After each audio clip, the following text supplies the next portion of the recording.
نحمده ونستعينه ونستغفره ونؤمن به ونتوكل عليه ونعوذ بالله من شرور أنفسنا ومن سيئات أعمالنا من يهده الله فلا مضل له ومن يضلل فلا هادي له ونشهد أن لا إله إلا الله وحده لا شريك له وأشهد أن محمدا عبده ورسوله الذي أرسله بالحق بشيرا ونذيرا وداعيا إلى الله بإذنه وسراجا منيرا فقد قال الله تعالى في كلامه المجيد وبرهانه التوحيد أعوذ بالله من الشيطان الرجيم بسم الله الرحمن الرحيم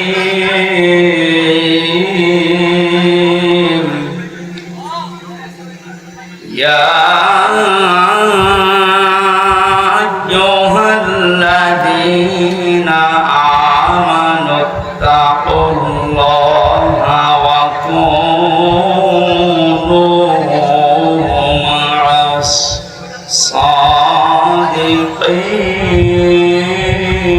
الصادقين اتقوا الله وكونوا مع الصادقين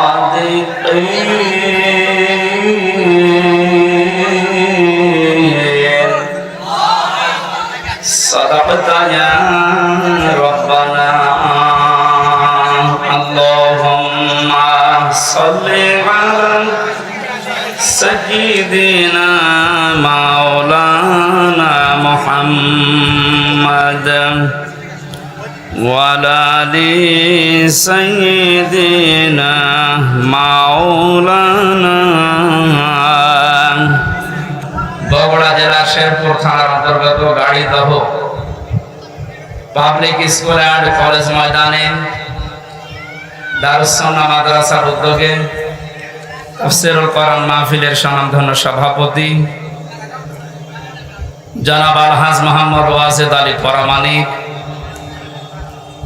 মাহফিলের প্রধান অতিথি শাইখুল মাশায়েখ, বাংলাদেশ আওয়ামী লীগ শেরপুর উপজেলা শাখার সম্মানিত সভাপতি বিশিষ্ট আইনজীবী আলহাজ অ্যাডভোকেট গোলাম ফারুক আতাল্লাহু উমরাহু ওয়া বারাকাল্লাহু ফি হায়াতি, বলেন আমিন।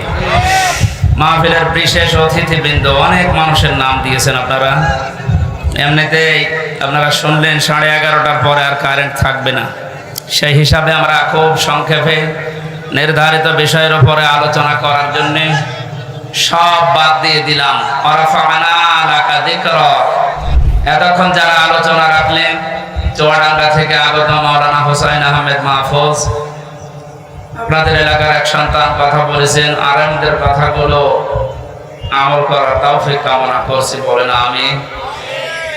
এ বগুড়া নাটোর এলাকায় আসলে কোরআনের মহব্বতে যে মানুষগুলো এগিয়ে আসে, আমার বিশ্ববিদ্যালয় কুষ্টিয়ার শ্রদ্ধাভাজন বড় ভাই, আপনাদের পাশের জেলা নাটোরের সন্তান আলহাজ মাওলানা বজলুর রশিদ মিয়া সাহেবের ছোট জামাতা মাওলানা আব্দুল বারী রশিদি ভাই, তার হায়াতে তাজ্জেবা সিহাতে কলিয়া কামনা করছি।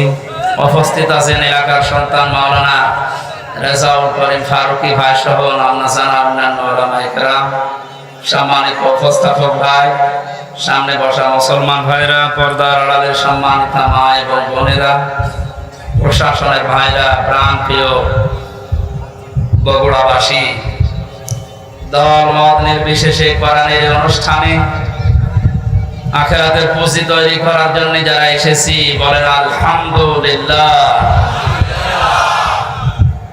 বিশ্বনবী জানিয়েছে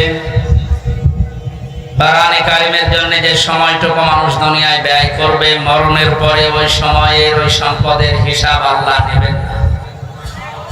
হাদিস অনুযায়ী আমরা যদি আমল করতে পারি, আমাদের জীবন, আমাদের সম্পদ, দুনিয়াতে যতটুকু পেয়েছি এটা যেন কোরআনের পেছনে ব্যয় হয়।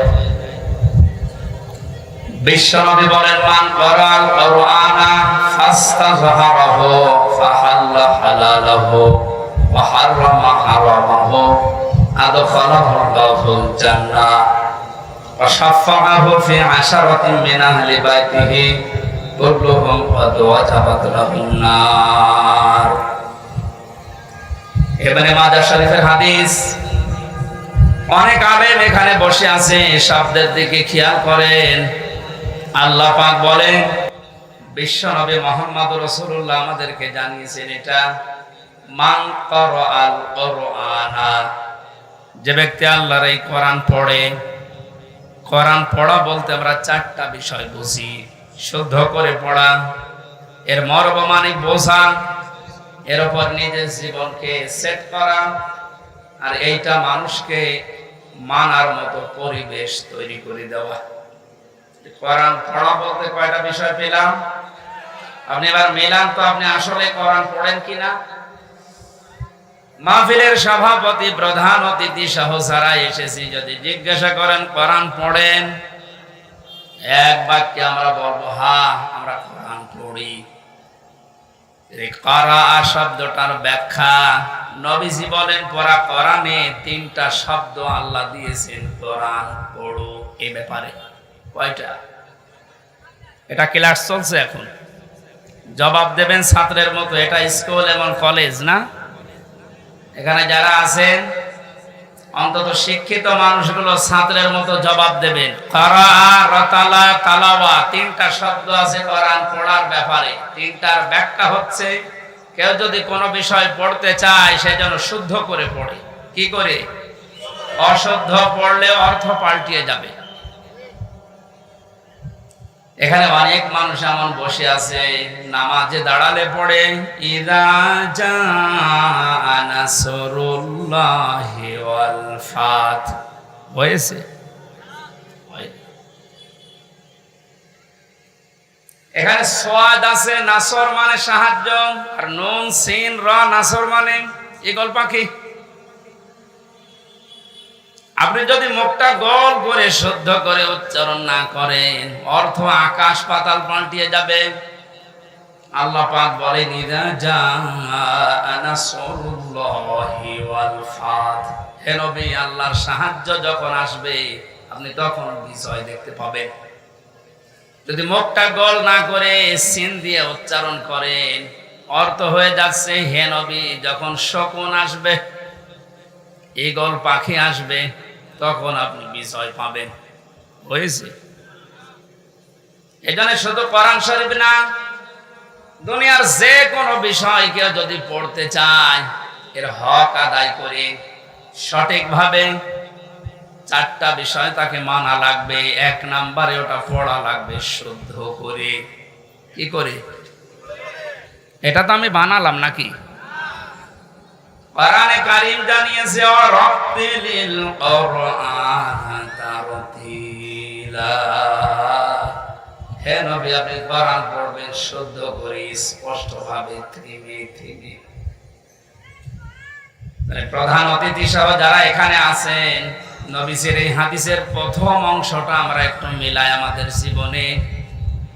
নবীজি জানিয়েছেন যে ব্যক্তি কোরআন পড়ে, আপনি তো বলছেন আমি কোরআন পড়ি, তাহলে এটা শুদ্ধ করে পড়া লাগবে আপনাকে।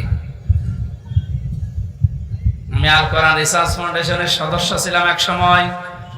আমি দেখেছি এই দেশের জরিপে 100 জনের 95 জন আল্লাহর কোরআন শরীফ শুদ্ধ করে পড়তে পারে না।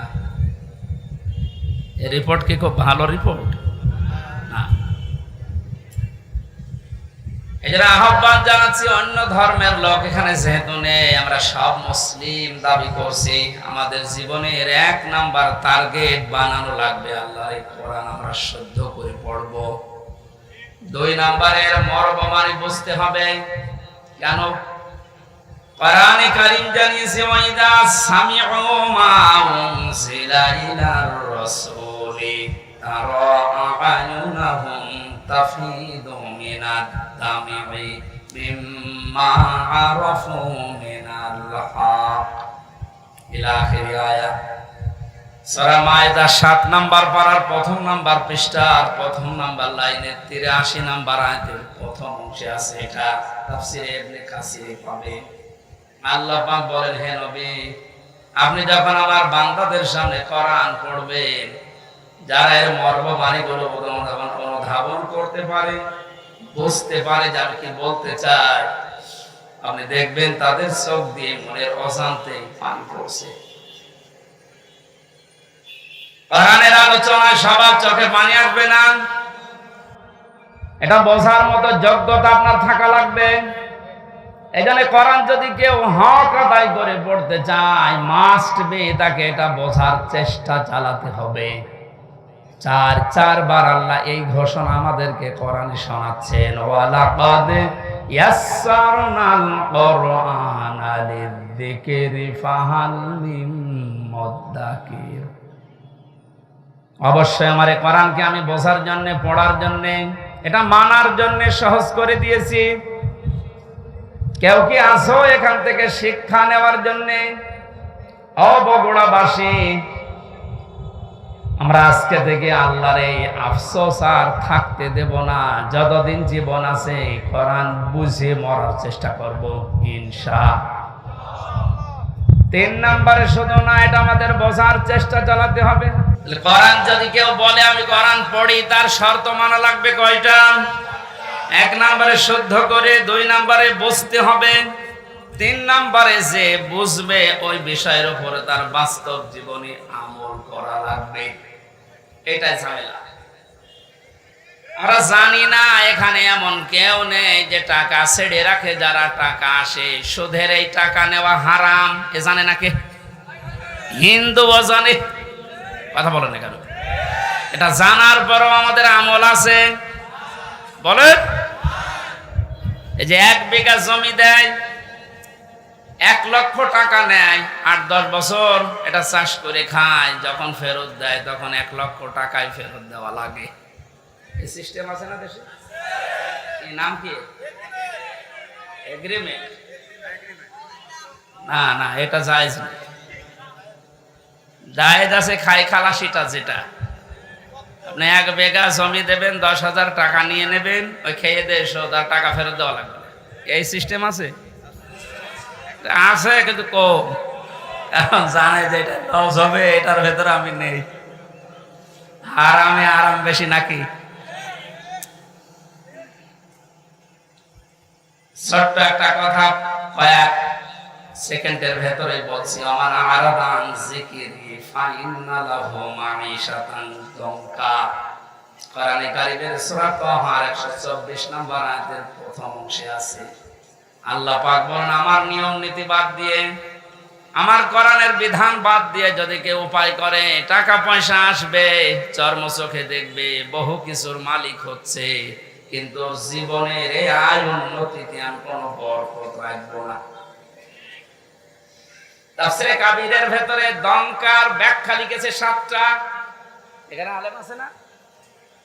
দঙ্কার 1 নম্বর ব্যাখ্যা হচ্ছে, পৃথিবীতে আল্লাহর নিয়ম নীতি, আল্লাহর আইন বাদ দিয়ে কেউ যদি উপায় করে, ওই টাকা পয়সা, ওই অর্থ সম্পদের ভেতর থেকে আল্লাহ বরকত তুলে নেয়। 2 নম্বরে, ওই মানুষগুলো যখন মারা যাবে, এই অবৈধ সম্পদের কারণে এই মানুষটা বেঈমান হয়ে মরবে। 3 নম্বরে, ওই মানুষকে আল্লাহ ওই অবৈধ সম্পদ দুনিয়াতে ভোগ করার সুযোগ দেবে না। এটা যে দেয় না, তার বাস্তব প্রমাণে দেশে নেই। নাম ধরা লাগবে। কত মানুষ আজ অবৈধ ভাবে উল্টা পাল্টা করে কামাই করে টাকা রাখার জায়গা নেই, ফ্রিজে রাখে, বালিশের ভেতরে রাখে। এটাও হচ্ছে না, বানাচ্ছে বেগম পাড়া। আপনি ভোগ করতে পারবেন না। যদি এগুলো ভোগ করে যেতে পারেন, তাহলে কোরআন মিথ্যা হয়ে যাবে। আর আপনার মতো নাফরমানের জন্য আল্লাহ কোরআন শরীফ মিথ্যা করবে?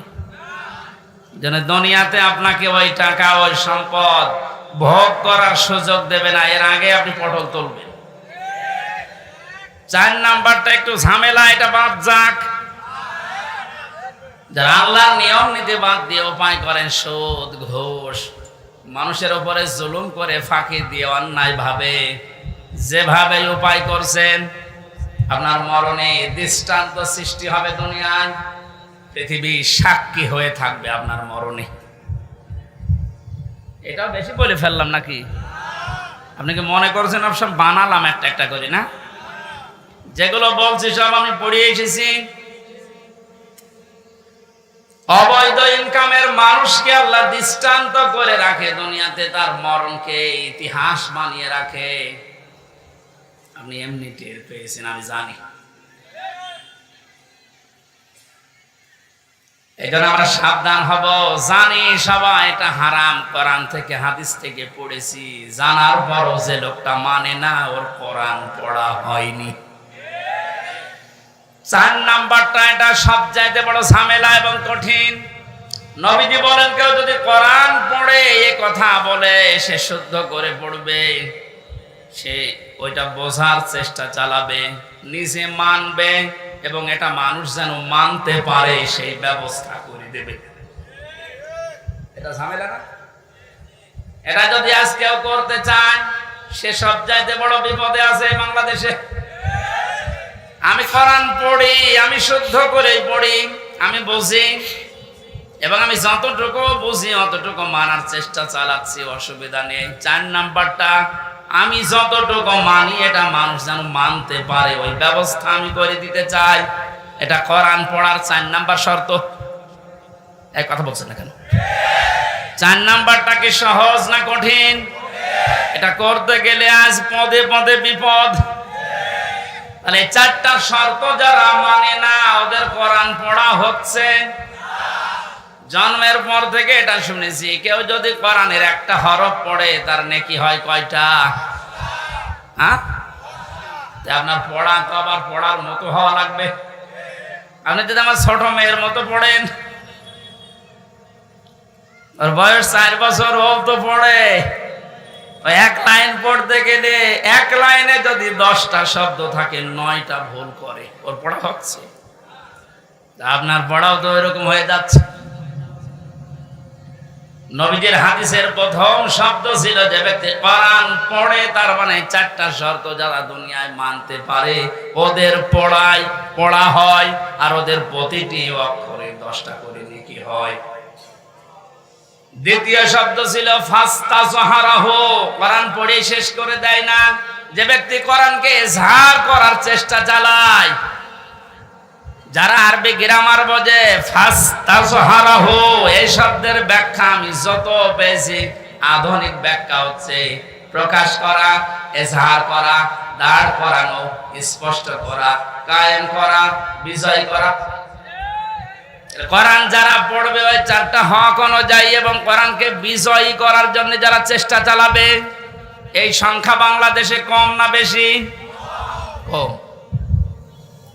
একটা জরিপ পেয়েছিলাম, এই দেশের 100 জনের 15 জন মানুষ শুধু মন থেকে চায় যে কোরআনে কারিমে দেশে ফাস্তাজহারাহু এটা বিজয়ী হোক, আর বাকি 100 জনের 85 জন শুধু টানা নানায় আছে।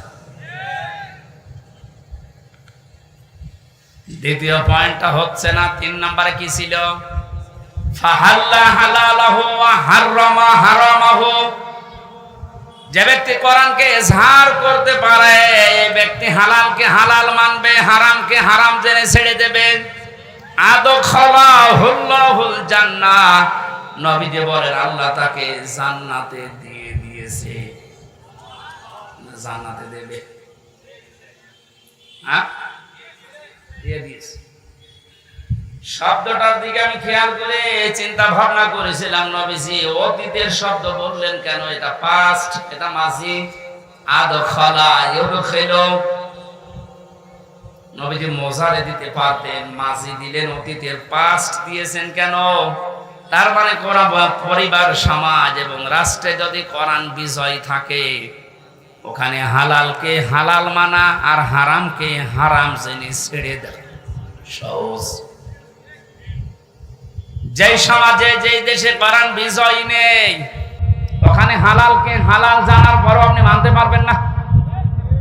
এক কথা বলছেন, হারামকে হারাম জানার পর আপনি ছেড়ে দিতে পারবেন না। নাকি জায়গাগুলো দেশে নেই?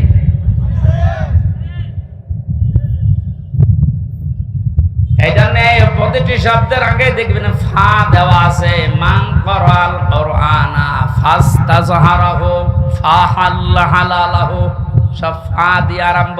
ফায়ের ব্যাখ্যা আছে। ফা শব্দটা আরবি গ্রামার অনুযায়ী 19টা অর্থে ব্যবহার হয়। এখানে যে ফা দিয়ে নবী যে বাক্যগুলো আরম্ভ করছেন, প্রতিটির পেছনে লুকিয়ে আছে আগেরটা যদি মানতে পারো পরের ফল দেখতে পাবে। তা আপনি কোরআন পড়ছেন কি করে? আপনি নিজে এবার টের পান 4টা শর্ত মিলছে না।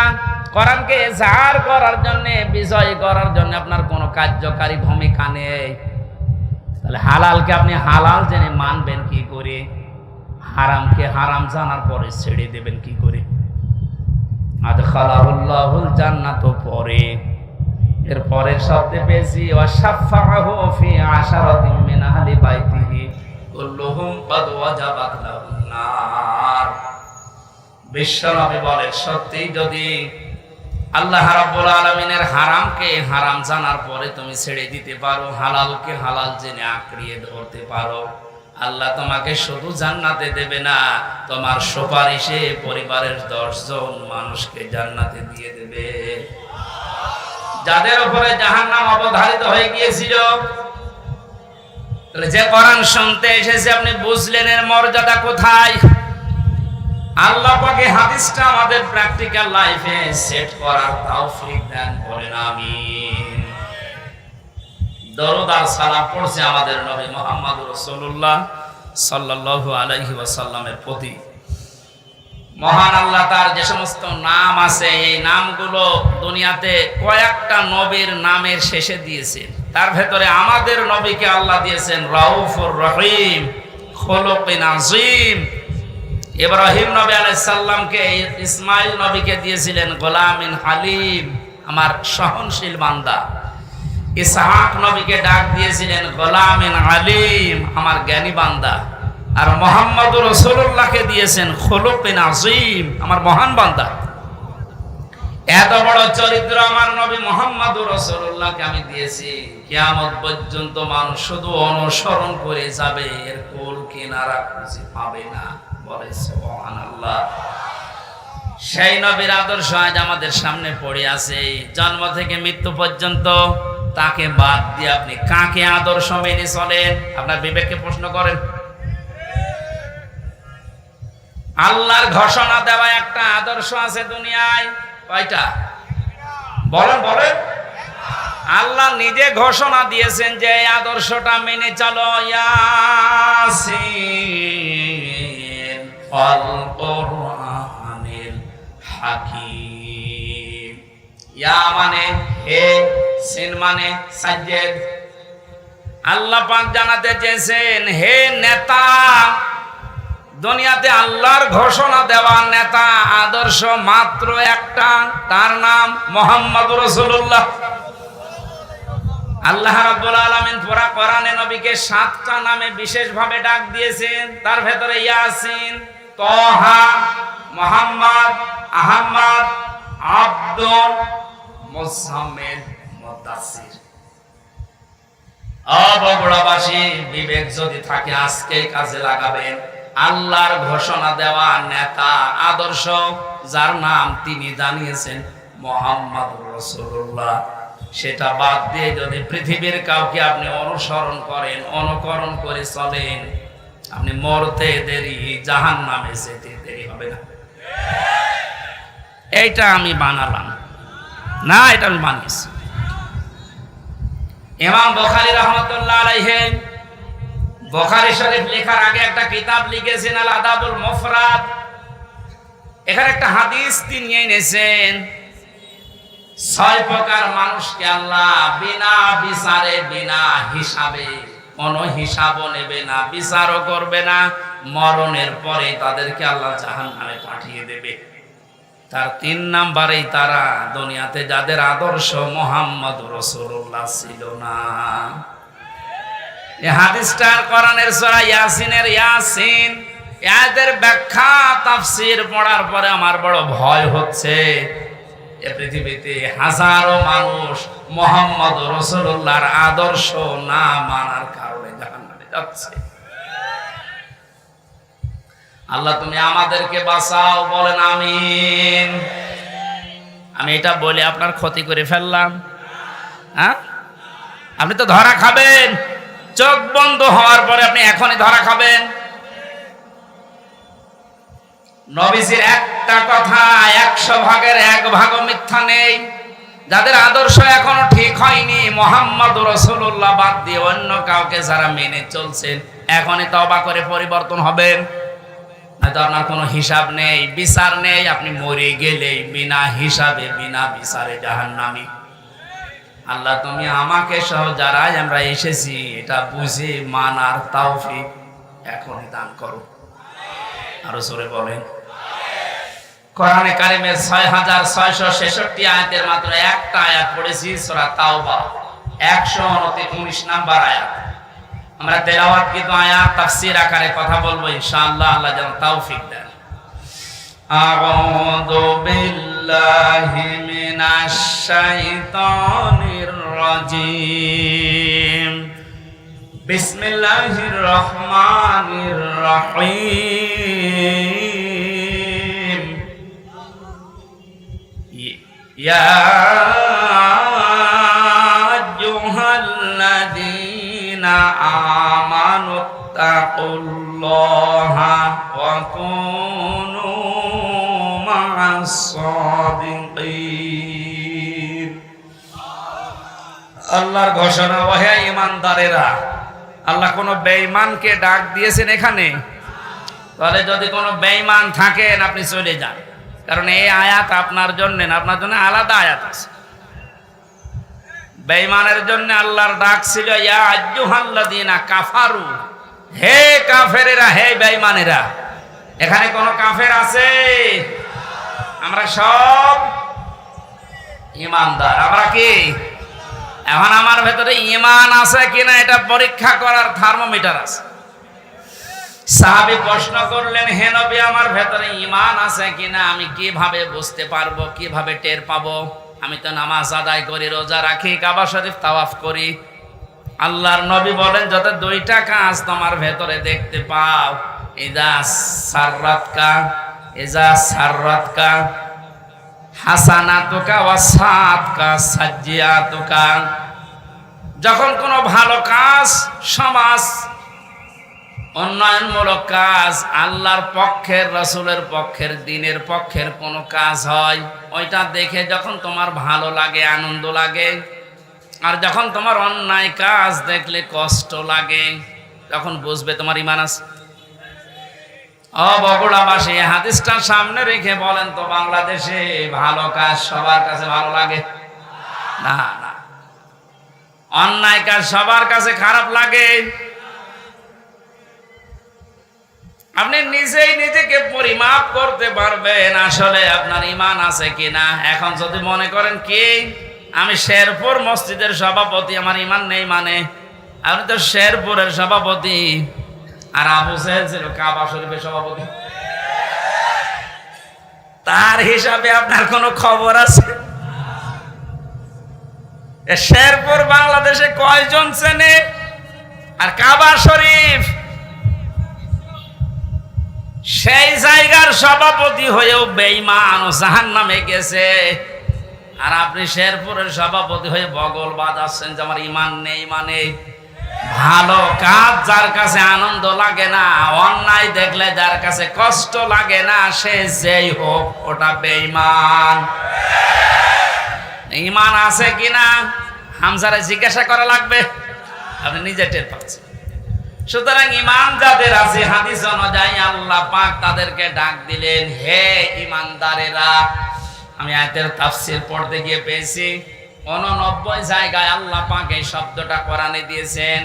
আর যখনই ইমানদারকে তিনি ডাক দেন তখন তার কুদরতি হাত এভাবে উঁচা করে ডাকেন, ইয়া আইয়ুহাল্লাযীনা আমানু। জোরে বলেন আল্লাহু আকবার। 89 জায়গায় আল্লাহ ডাক দিয়েছেন, তার ভেতরে এইটা একটা, ইত্তাকুল্লাহ, আমি আল্লাহকে ভয় করো, ওয়াকুনু মা'আস সাদিকিন, আর সত্যবাদী যারা তাদের সঙ্গে থাকো। এই আয়াতের নির্দেশ দুইটা, কয়টা? আল্লাহকে ভয় করো, সত্যবাদী যারা আছে তাদের সাথে থাকো। বোঝা হয়ে গেছে না? আল্লাহুম্মা আমিন। না মানে আপনি বলছেন বোঝা হয়ে গেছে। এবার আসেন তো এই দুইটা শব্দের ব্যাখ্যায় যায়। কোন আয়াত থেকে যদি কেউ তাফসীর শুনতে চায়, করতে চায়, তাফসীরে মাজহারি আল্লামা সানাউল্লাহ পানিপতি রহমতুল্লাহ আলাইহি লিখেছেন, কেউ যদি কোরআনে কারিমের কোন আয়াত থেকে কথা শুনতে চায়, কমপক্ষে 5টা বিষয় থেকে তাকে আগে কথা শোনা লাগবে। 1 নম্বরে শুদ্ধ তেলাওয়াত, যেটা করলাম। 2 নম্বরে যেই ভাষায় কথা বলে ওই ভাষায়, মাতৃভাষায় অর্থ, এই যে শুনলাম।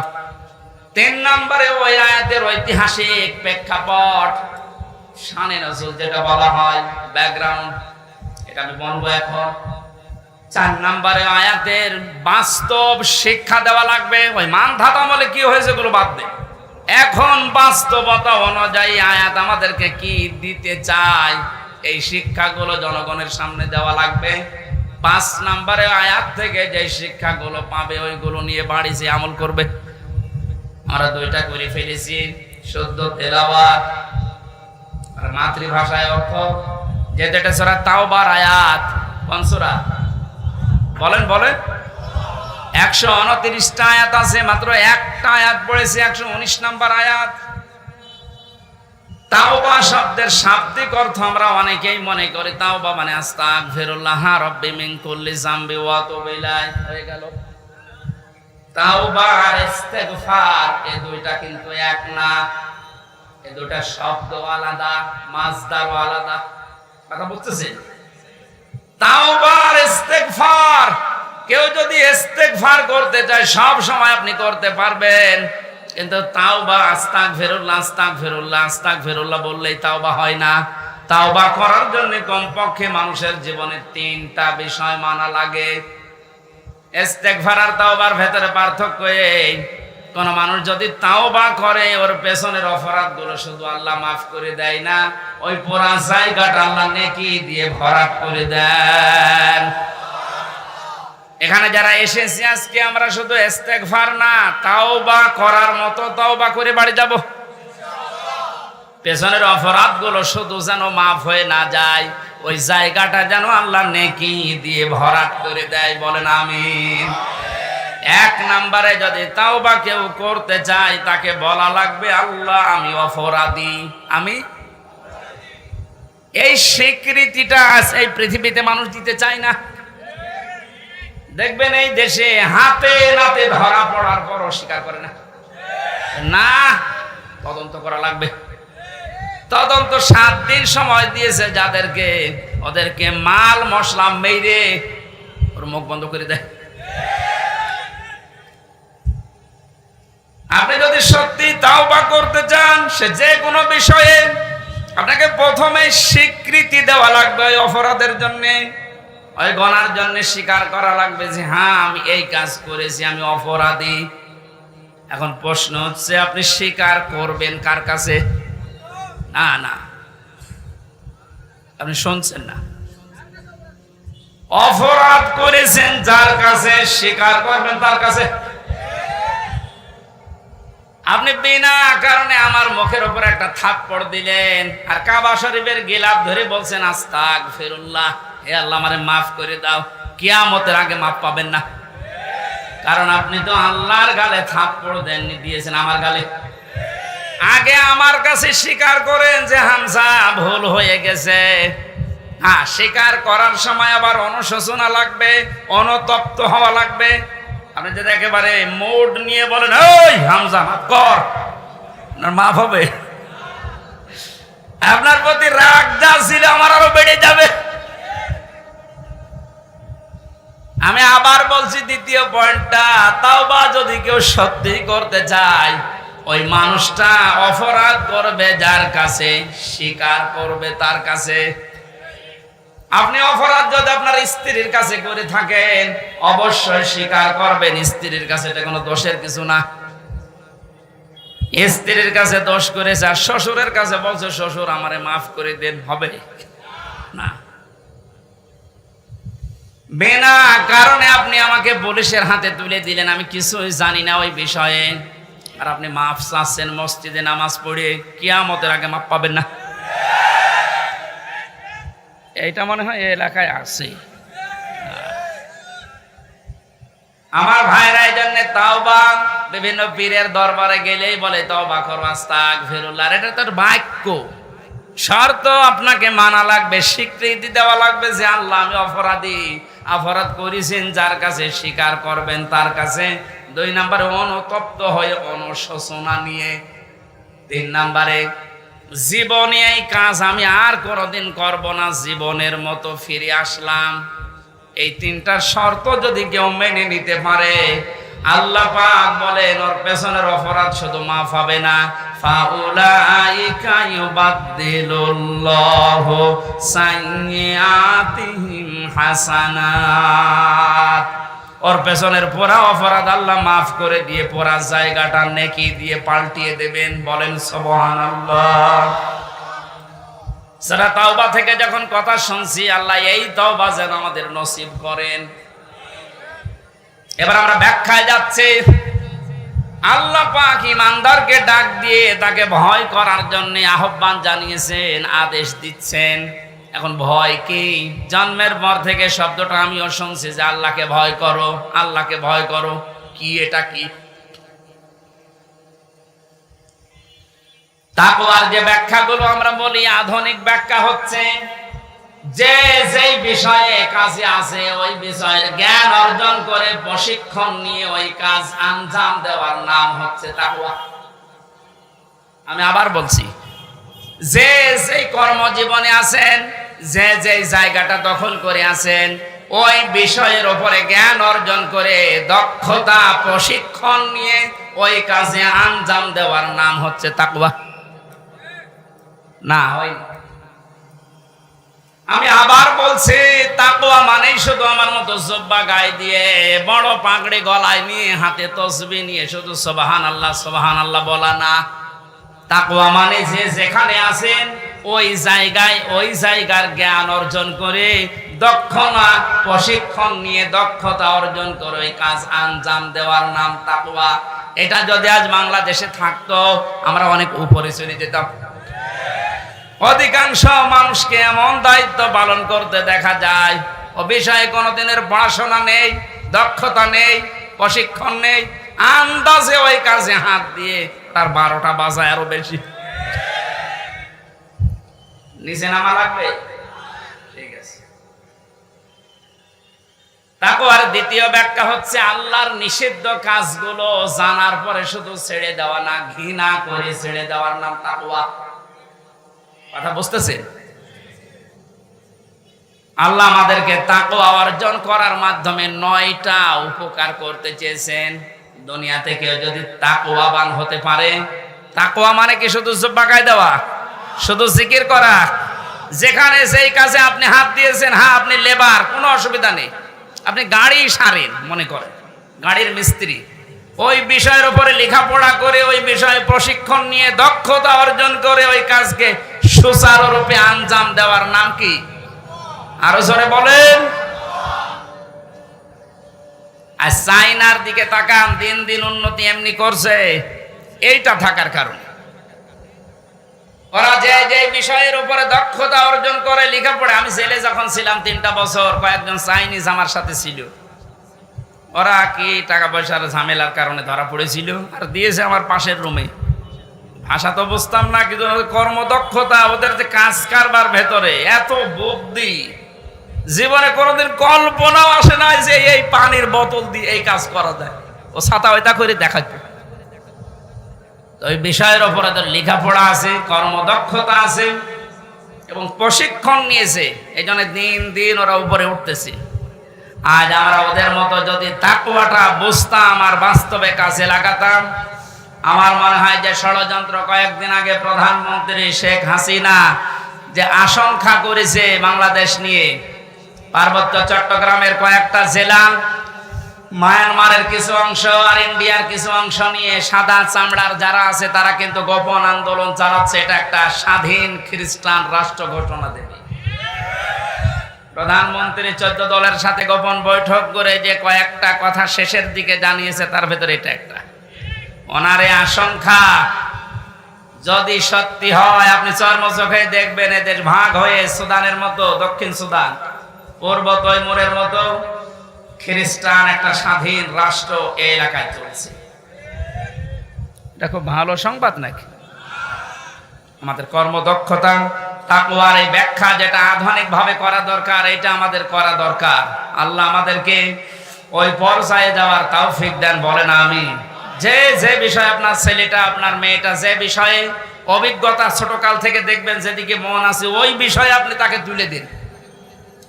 সবাইকে আলেম হওয়া লাগবে, সবাইকে ইঞ্জিনিয়ার হওয়া লাগবে না। যে যে বিষয়ের দিকে যেতে চায়, ধাবিত হতে চায়, ভালোবাসে, ওই বিষয়ে যেন জ্ঞান অর্জন করার জন্য রাস্তা পায়, তাকে ব্যবস্থা করে দেন। ও কর্মদক্ষতা অর্জন করে ও প্রশিক্ষণ নিয়ে ওই কাজকে সুচারুরূপে আঞ্জাম দিতে থাকলে দুনিয়া এবং আখিরাত দুইটাই আমাদের জন্য সফল হবে ইনশাআল্লাহ। আমার ভাইরা, 9টা উপকারের ঘোষণা দিয়েছেন আল্লাহ দুনিয়াতে কেউ যদি তাকওয়া অর্জন করতে পারে। 1 নম্বরে, ওই লোকটা যদি বিপদে পড়ে, মহান আল্লাহ এমন জায়গা থেকে তাকে সাহায্য পাঠায় যার কল্পনা কোনোদিন তার হৃদয়ে আসে নাই। জোরে বলুন সুবহানাল্লাহ। এটা আজ দেখতে আমাদের বহু বাকি। এটা যারা দেখতে পেয়েছিলেন তাদের ঈমান আমি দেখেছি, এই মানুষগুলোর ঈমান পাথরের চাইতেও শক্ত ছিল। সত্যিই যারা তাকওয়া অর্জন করতে পেরেছে দুনিয়াতে, ওই মানুষগুলোর কাছে দুনিয়া আল্লাহ এমন তুচ্ছ বানিয়ে দিয়েছে, তামাম দুনিয়াটা একটা ডিমের চাইতেও তাদের কাছে কম দামি মনে হতো। আমরা আসলে তাকওয়া অর্জন করে আল্লাহর এই 9টা যে উপকারের কথা, সাহায্যের কথা, এটা পাচ্ছি না, কারণ আমাদের তাকওয়া নেই। তোমরা সত্যবাদী যারা, সত্যপন্থী যারা, তাদের সঙ্গে থাকবে। সত্যবাদী কারা? এই দেশে একটা ভুল ধারণা চালু আছে, কিছু কিছু দৃশ্য দেখলে আমরা মনে করি এগুলো সত্যপন্থী, এগুলোই হক্কান, এগুলোই হক্কানি। অনেকে নিজেকে দাবিও করছে যে আমরা হক্কানি দরবারের লোক। কোরআনে কারিমে সূরা তাওবার 119 নম্বর আয়াতের শেষের অংশের ব্যাখ্যা আল্লাহ দুনিয়ায় কারো কাছে ছেড়ে দেয়নি যে 2 বেলা জিকির করলে সেই লোকটা সত্যবাদী, 5 ওয়াক্ত নামাজ পড়লে সেই লোকটা সত্যবাদী, বছরে একবার হজ করে আসলে সেই লোকটা সত্যবাদী না। আল্লাহ পাক বলেন সত্যবাদী হওয়ার জন্য 10টা গুণ দুনিয়াতে তোর ভেতরে থাকা লাগবে। কয়টা? আরো জোরে বলেন। বগুড়াবাসী, আপনি এখন থেকে আমি সহ প্রত্যেকেই মিলাবো আল্লাহর বর্ণনা অনুযায়ী 10টা গুণ আমার ভেতরে আছে কিনা। আল্লাহ ব্যাখ্যা দিচ্ছেন সূরা বাকারার 177 নম্বর আয়াতে, লাইসাল বিররা আন তুওয়াল্লু ওয়াজুহাকুম কিবালাল মাশরিকি ওয়াল মাগরিবি ওয়ালাকিন্নাল বিররা মান আমানা বিল্লাহ। আল্লাহ পাক বলেন শুধু পূর্ব দিকে, পশ্চিম দিকে মুখ ঘুরিয়ে সেজদা দিলেই নেকি না। আসল নেকির কাজ হচ্ছে আল্লাহর প্রতি ঈমান আনা। কার প্রতি? প্রশ্ন আসতে পারে, হুজুর আমার ঈমান আছে, আমি আল্লাহকে বিশ্বাস করি না। কেউ যদি আল্লাহকে বিশ্বাস করে এই কথা বলতে চায়, কমপক্ষে 4টা বিষয় দুনিয়াতে তার ভেতরে পাওয়া যাবে। আপনি এবার মিলান তো আপনার ভেতরে আছে কিনা। ওই যে কায়দায় পড়িয়েছিল হুজুররা ছোটবেলায়, মাওলানা কায়দায় পড়িয়েছে আমাদেরকে, আমানতু বিল্লাহি কামা হুয়া বিআসমাইহি ওয়া সিফাতিহি ওয়া ক্বাবিলতু জামিআ আহকামিহি ওয়া আরকানি। পড়াবি মানে বলতে চেয়েছে আমানতু বিল্লাহ, যারা বলে আল্লাহ আমি তোমাকে বিশ্বাস করে, প্রথমে আপনাকে স্বীকার করাচ্ছেন কামা হুয়া, আমি এমন আল্লাহকে বিশ্বাস করি যার অস্তিত্ব আছে। কি আছে?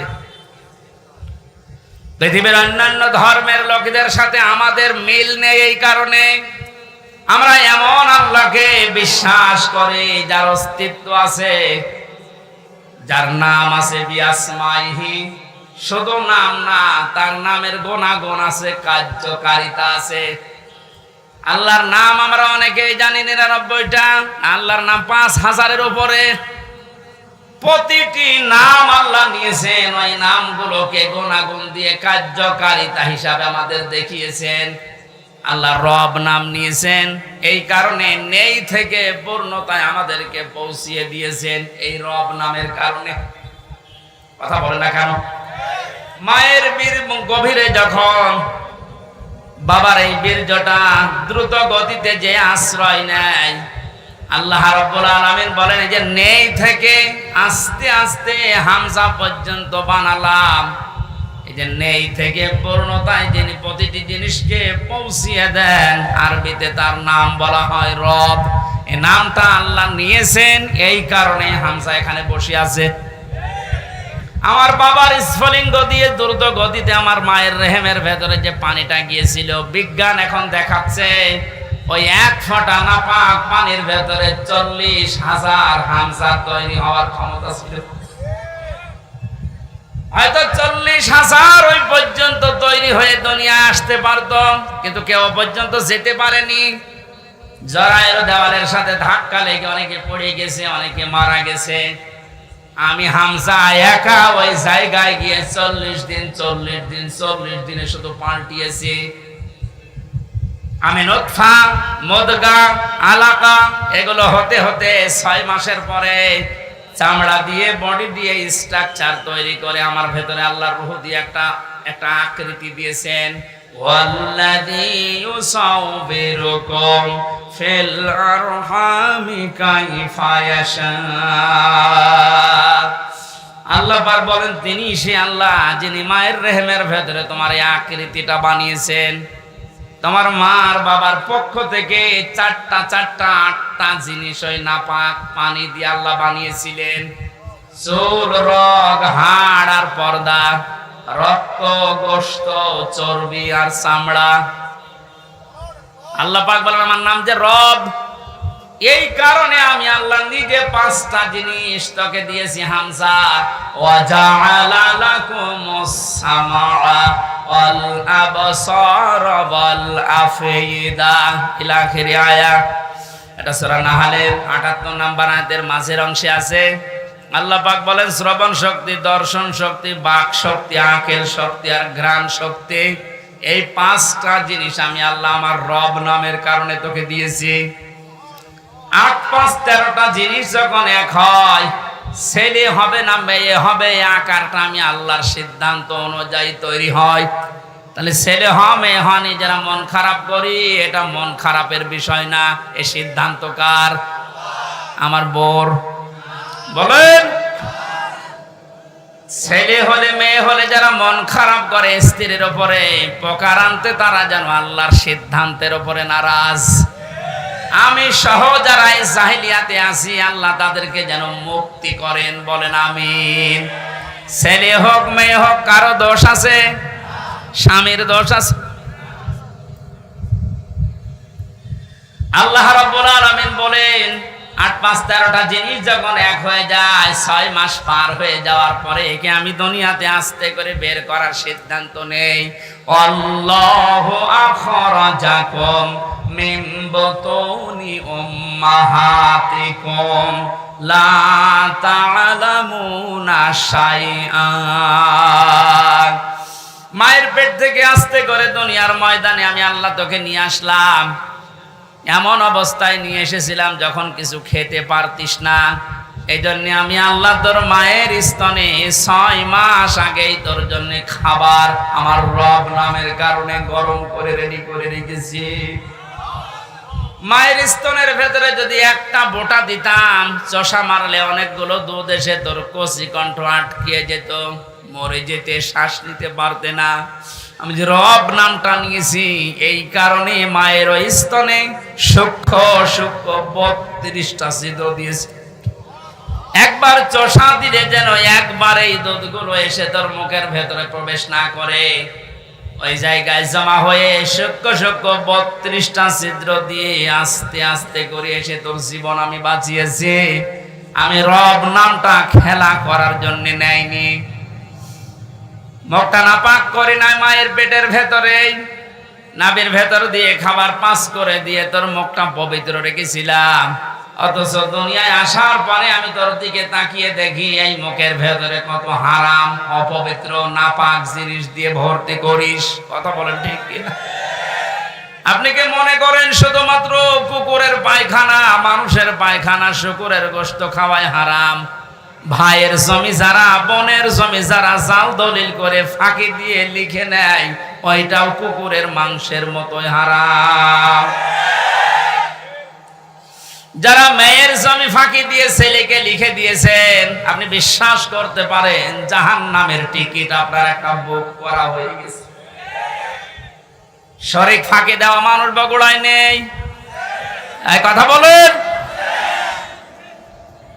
যারা শরীক ফাঁকি দিয়েছেন আপনার ইবাদত কবুল বন্ধ হয়ে গেছে, আগে ওইগুলো ফেরত দেবেন।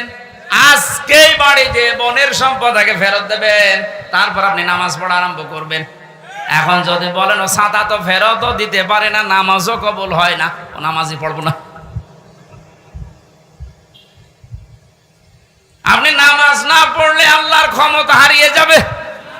বলেন, নিজের কপালে নিজে আপনি আঘাত করছেন, নিজের পায়ে নিজে কোড়াল মারছেন, এই সময়টা আর দুনিয়ায় ফেরত পাবেন না। আমার এখন 32 বছর বয়স। আমি কি জীবনে ইচ্ছা করলে আর 12 বছরে ফিরে যেতে পারবো? আজকের মাহফিলের প্রধান অতিথি, ওনার বয়স মনে করেন এখন 60 বছর। কিয়ামত পর্যন্ত যে চেষ্টা করে 12 বছরে ফিরে যেতে পারবে। যে সময়টা পার করে ফেলেছি আর কোনোদিন ফেরত পাবেন না। সুতরাং এইটাই আমাদের হায়াতের আসল জীবন। এইটার জন্য আল্লাহ একটা কসম দিয়েছেন, ওয়ালা আসরি ইন্নাল ইনসানা লাফি খুসর। আল্লাহ বলেন তোর হায়াতের কসম, তোর হায়াতের কসম, সময়ের কসম, সাবধান, জীবনটা হেলায় খেলায় নষ্ট করে ধ্বংস করে দিও না। পেছনের দিকে তাকাও আর ভাবো এই সময়টা যেহেতু আর ফেরত আসছে না, সামনে যতটুকু হায়াত আছে এটা আমার কাছে একটা নিয়ামত। এটা কি? ফামান সুহসিহা আনিন নার ওয়া উদখিলাল জান্নাতা ফাকাদ ফাজ আমাল হায়াতুদ দুনিয়া ইল্লা মাতাউল গুরুর। আল্লাহ রাব্বুল আলামিন বলেন, হে পৃথিবীর মানুষেরা, দুনিয়ার জীবনে বেশি দিন ক্ষমতায় থাকা, বেশি টাকা পয়সা, গাড়ি বাড়ির মালিক হওয়া, শরীর স্বাস্থ্য মোটা হওয়া, ভালো হওয়ায় সফলতা না। সফল মানুষ তো ওইটা যাকে আমি আল্লাহ মরণের পরে জাহান্নামের আগুন থেকে মাফ করে দিয়ে জান্নাতি বলে ঘোষণা দেব, এইটাই সফলতা। আর এটা পাওয়ার জন্য দুনিয়ার জীবনে কি করা লাগবে? আস্তে আস্তে করে আপনি জাহান্নামের অন্যায় কাজগুলো ছেড়ে দিয়ে দিয়ে জান্নাতের ভালো ভালো কাজের দিকে এগিয়ে যাবেন। সুতরাং এই দেশে আমরা যারা অন্যায়, অবৈধ, শয়তানি কাজ কারবার আস্তে আস্তে ছেড়ে দিয়ে মানবতার পক্ষে, ইসলামের পক্ষে এই কাজগুলো আস্তে আস্তে যারা আঞ্জাম দিতে পারবো, আপনি বুঝবেন আল্লাহ আপনাকে এই দুনিয়াতেই জাহান্নামের পথ থেকে জান্নাতের দিকে এগিয়ে দিচ্ছে। আপনি সফল। আমাল হায়াতুদ দুনিয়া ইল্লা মাতাউল গুরুর, এই শব্দটা আল্লাহ এত কঠিন ভাবে কোরআনে দিয়েছেন। এ পৃথিবীর মানুষেরা ভালো করে শোনো, দুনিয়ার জীবন কিন্তু একটা ধোঁকা। একটা কি? আপনার সন্তান আপনার জন্য ধোঁকা, স্ত্রী ধোঁকা, টাকা পয়সা, ক্ষমতা, প্রভাব, প্রতিপত্তি, সবগুলো আল্লাহ বলেন ধোঁকা। বিশ্বাস যদি না হয়, মিথ্যায় চোখ বন্ধ করে দেখেন এগুলো কেমন ধোঁকা। আল্লাহ এই ধোঁকাটা এখনই আমাকে বোঝার তৌফিক দিন। ও বগুড়াবাসী, এটা যত তাড়াতাড়ি বুঝতে পারবেন তত তাড়াতাড়ি আপনার কল্যাণ হবে। আপনি যদি এখনই বোঝেন যে হ্যাঁ এগুলো আসলে ধোঁকা, আপনার অন্যায় অবৈধ কাজের ভাগ দুনিয়ায় কেউ নেবে না, অথচ অবৈধ কাজ করে যা কামাই করবেন ওগুলো ভাগ নেওয়ার জন্য হাজারো মানুষ বসে আছে। এই ধোঁকা থেকে বাঁচার জন্য আল্লাহ রাব্বুল আলামিনের সাহায্য কামনা করা দরকার। আল্লাহ পাক আমাদেরকে জানিয়েছেন, আমি যে নামটা নিয়েছি রব, তোকে আস্তে আস্তে করে দুনিয়ার জীবনে এনে মুখটা পবিত্র করে রেখেছিলাম, তুই মুখটা আর পবিত্র রাখতে পারলি না। হারাম অবৈধ এবং নাপাক জিনিস দিয়ে মুখটা অপবিত্র করে আমার কাছে আসলি। আমি তো শুধু নাম নিয়েই শেষ করে দেয়নি, নামের কার্যকারিতা গুণাগুণ আমি আল্লাহ ওগুলো বাস্তবে বহন করি। আমি রাজ্জাক নাম নিয়েছি, শুধু নিয়েই শেষ করে দেয়নি। রাজ্জাক নামের কারণে পৃথিবীর যত সৃষ্টি আছে সবাইকে আমি আল্লাহ রিজিক দেই। জোরে বলেন সুবহানাল্লাহ। রিজকের দায়িত্ব কার? আরো জোরে বলেন। জাহান্নাম থেকে বাঁচার দায়িত্ব কার? যেইটার দায়িত্ব আল্লাহ আমাদেরকে দিয়েছেন ওইটার বিষয়ে আমরা বেখবর হয়ে আছি, বেহুশ হয়ে আছি। আল্লাহ আমাদের আমলের ইমানের উপরে ভিত্তি করে আখিরাতে নাজাত দেবেন, এইটার কোনো খবর আমাদের নেই। অথচ যেটার দায়িত্ব আল্লাহ নিজের হাতে নিয়েছেন ওইটা নিয়ে পেরেশান হয়ে আজ হাজারো মানুষ জাহান্নামের টিকিট কেটে বিদায় নিচ্ছে। আল্লাহ মাতাওয়াল গরুরটা একটু বসার তৌফিক আমাদেরকে দাও না, বলেন আমিন। এজন্য এমন আল্লাহর উপর আমরা ঈমান এনেছি যার অস্তিত্ব আছে, যার নাম আছে, আর প্রতিটি নামের গুণাগুণ আছে, কার্যকারিতা আছে। তিনি হুকুম দিয়েছেন, তিনি আরকান দিয়েছেন। এগুলো যারা বিশ্বাস করে বাস্তব জীবনে মানতে পারে, এই মানুষগুলোই আসল নেকির কাজে আছে। ওয়াল ইয়াউমিল আখিরি, কিয়ামতের ময়দানের বিশ্বাস দৃঢ় থাকা লাগবে। কিসের বিশ্বাস? জন্মের পর থেকে আমার মনে হয় আমরা এই শব্দের সাথে পরিচিত যে কিয়ামত হবে, কিয়ামতে জবাব দেওয়া লাগবে। এটা যে নেকির কাজ, এটা যারা বিশ্বাস করেছিল তাদের জীবনের দিকে আপনি তাকান। আল্লাহ ঘটনাগুলো এমনি খেলা করার জন্য শুনিয়েছেন তা না। খলিফাতুল মুসলিমিন হযরত ওমর, এই যে হিসাব, এটা বিচার, এটা যে কি জিনিস আমরা এখন অনেকে টের পাই না। উনি বিশ্বাস করেছিলেন যে বিচার হবে, হিসাব দেওয়া লাগবে। সন্তানটা ভর্তি করে দিলেন মাদ্রাসায়। হযরতে আব্দুল্লাহ, ওই একই জায়গায় হোসাইন হযরতে আলীর সন্তান লেখাপড়া করত। হযরতে হোসাইন রাদিয়াল্লাহু তাআলা আনহু বারবার কলম ফেলে দিচ্ছিলেন, আব্দুল্লাহকে বলেন তুলে দাও।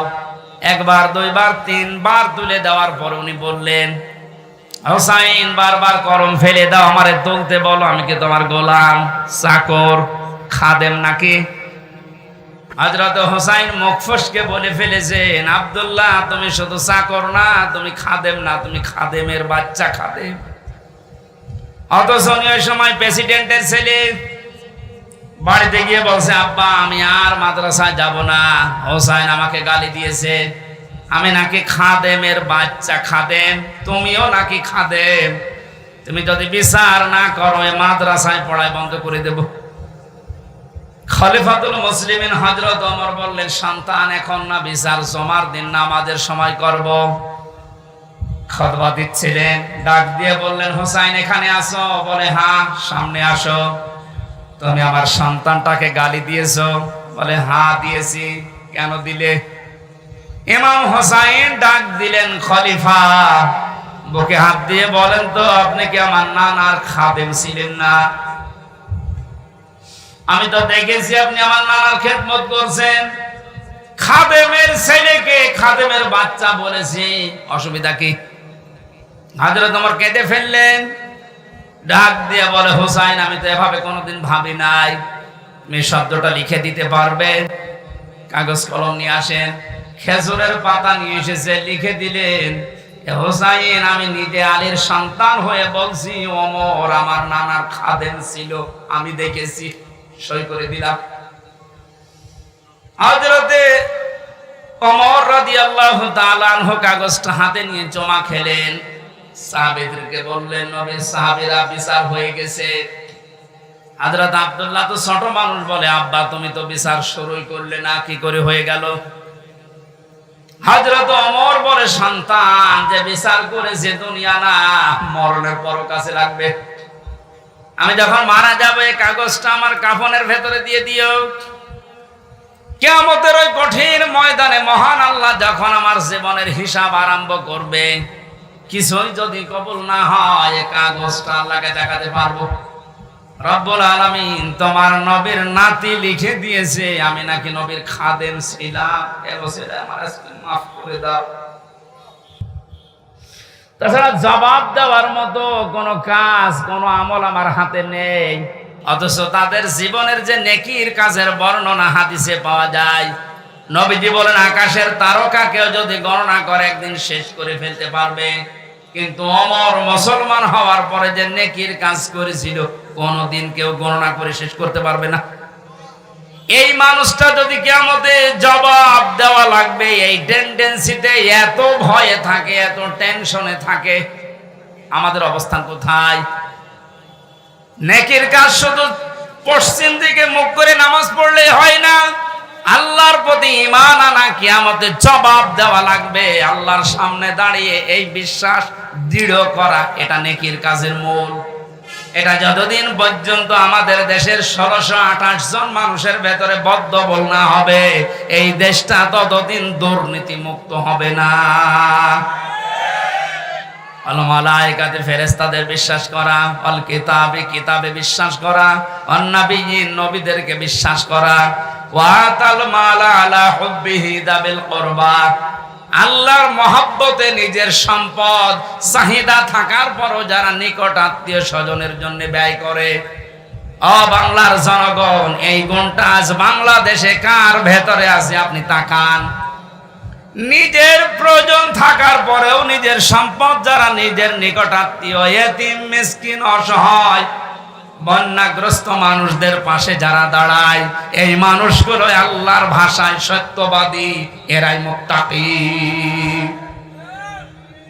মুত্তাকি সত্যবাদী খোঁজার জন্য আমেরিকায় যাওয়া, সৌদি আরবে যাওয়া দরকার নেই।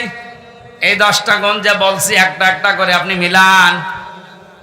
আকামাস সালাতা ওয়া আতাজ যাকাত, দুনিয়ায় যারা নামাজ কায়েম করার জন্য চেষ্টা চালায়, সম্পদ থাকলে যারা যাকাত দিয়ে দেয়, যারা ধৈর্য ধারণ করে বিপদে আপদে মুসিবতে, দুনিয়ায় কোনো বিষয় যদি একবার ওয়াদা দিয়ে ফেলে, জীবন চলে গেলেও তারা ওয়াদা রক্ষা করে। উলাইকাল্লাযীনা সাদাকু ওয়া উলাইকা হুমুল মুত্তাকুন। কোরআনে কারিমের সূরা বাকারার 177 নম্বর আয়াতের শেষে আল্লাহ জানিয়েছেন, এরাই ঈমানের দাবিতে সত্যবাদী, আর এরাই হচ্ছে আমি আল্লাহর নিকটে মুত্তাকি। জোরে বলেন সুবহানাল্লাহ। আল্লাহ কোরআনের এই আয়াতগুলো আমাদের জীবনে সেট করার তৌফিক দিন, বলেন আমিন। হ্যাঁ, মনোযাত্রা করে যান, আমি মুসাফির মানুষ, মনোযাত্রা করে যান, আল্লাহুম্মা আমিন। লা ইলাহা ইল্লা আনতা সুবহানাকা ইন্নী কুনতু মিনাজ জালিমিন। রব্বানা যালামনা আনফুসানা ওয়া ইল্লাম তাগফির লানা ওয়া তারহামনা লানাকুনান্না মিনাল খাসিরিন। রব্বুল আলামিন বগুড়া জেলার শেরপুর গাড়িদহ এই মাদ্রাসা উদ্যোগে মাহফিলের দিকে তুমি তাকাও। হাজার হাজার বান্দা বান্দি আমরা, রাত 12টা বেজে যাচ্ছে, এ গভীর রজনী পর্যন্ত কোরআনে কারিমের কথা যারা চাতক পাখির মতো শুনেছে, এই মানুষগুলোকে এর উপরে আমল করার তৌফিক তুমি ভিক্ষা দাও। এ মাহফিলের আয়োজন করতে গিয়ে যারা শ্রম দিল, আল্লাহ এদের শ্রমকে কবুল করো। সওয়াবগুলো তুমি মুহাম্মদ রাসূলুল্লাহ রওজায় পৌঁছিয়ে দাও। দুনিয়ার মাটির নিচে যারাই ঘুমিয়ে আছে, আমরা এদের মতো কিছুদিন পরে অসহায় হয়ে যাব আল্লাহ। আমরা আজ তাদের জন্য মোনাজাতে দোয়া করছি, আগামী প্রজন্ম যারা আসবে তারা যেন আমাদের জন্য এভাবে দোয়া করে, রব্বির হামহুমা কামা রব্বায়ানি সাগীরা। আল্লাহ তাআলা মা হারিয়ে বাবা হারিয়ে যে মানুষগুলো হাত তুলেছে তুমি তাদের মুখের দিকে কাকতি মিনতের দিকে তাকাও। নবীজি মাঝে মাঝে মায়ের কবরের পাশে যে কাঁদতেন। সাহাবীরা বলে হুজুর আপনি কাঁদেন কেন? বিশ্ব নবী বলেন সাহাবীরা আমার মায়ের ওই ছোটবেলার আদরের কথা আমার মনে পড়ে গেছে। রব্বুল আলামিন মাহফিলের প্রধান অতিথি অ্যাডভোকেট গোলাম ফারুক তার মা বাবাকে হারিয়েছে। সন্তানের ওসিলায় নাকি তুমি মা বাবাকে মাফ করে দাও। তার হাতের দিকে তার চোখের দিকে তাকিয়ে তার মা বাবাকে তুমি কবরে জান্নাত দিয়ে দাও। মাহফিলের সম্মানিত সভাপতি আমার আরাফাতের ভাই, আল্লাহ তাআলা তোমার হাসি বান্দা তার মা বাবার জন্য দোয়া করছি তুমি তাকে মাফ করো। এই মাহফিলের আয়োজন করতে গিয়ে যত মানুষ শ্রম দিয়েছে, যে বাড়িতে এসে বসেছিলাম এই বাড়িওয়ালা সহ, এদেরকে যে মা পেটে নিয়েছে মায়ের পেট খাদিজার মতো বানিয়ে দাও। প্রশাসনের যে ভাইগুলো সাহায্য সহযোগিতা করেছে মাহফিলের জন্য তাদের কবুল করো, মঞ্জুর করো। মা বোনদেরকে পর্দায় থাকার তৌফিক দাও, রোগ শোক থেকে বাঁচাও এবং ওরা জেলার উপরে তোমার খাস রহমত নাজিল করো আল্লাহ রাব্বুল আলামিন। আমি সহ অনেকে অসুস্থ আছি, আমাদেরকে শেফায়ে কামেলা জেলা নসিব করো আল্লাহ। এবং ওরা শেরপুরে আসলেন শ্রদ্ধাভাজন বড় ভাই মাওলানা আব্দুল্লাহ আমিনের কথা মনে হয়। আল্লাহ তোমার গোলামকে দিনের দায়ী হিসাবে মঞ্জুর করে নাও। মাওলানা রেজাউল করিম ফারুকী, আব্দুল বারী রশিদি ভাই সহ এ মাহফিল যার মাধ্যমে এসেছি, আল্লাহ তাআলা ফরিদুল হক ভাই সহ যত আলেম এখানে এসেছে আলেমদেরকে আলেম হিসাবে কবুল করে নাও। আল্লাহ তাআলা ওয়াহিদুল ইসলাম সহ যত মানুষ আমিন আমিন করছে জীবনের চাহিদা সেগুলো পূর্ণ করে দাও। বাকি জীবন ইসলাম ইমানের উপরে টিকে থাকার তৌফিক দাও। দেশটা নিয়ে যে ষড়যন্ত্র চলছে আল্লাহ তুমি বাঁচাও রব্বুল আলামিন। দেশের দায়িত্বে যারা আছে সততার সাথে পালন করার তৌফিক দাও। সাদিকিন হওয়ার জন্য যে 10টা গুণ তুমি কোরআনে দিয়েছো, আমি সহ প্রত্যেককে এখন থেকে মেনে চলার আমল করার সুযোগ দাও। বারাকাল্লাহু লানা ওয়া লাকুম ফিল কোরআনিল আযীম। কখন কার মরণ আসে জানি না, যখনই মরণ আসবে যেন বলি লা ইলাহা ইল্লাল্লাহু মুহাম্মাদুর রাসূলুল্লাহ। আসসালামু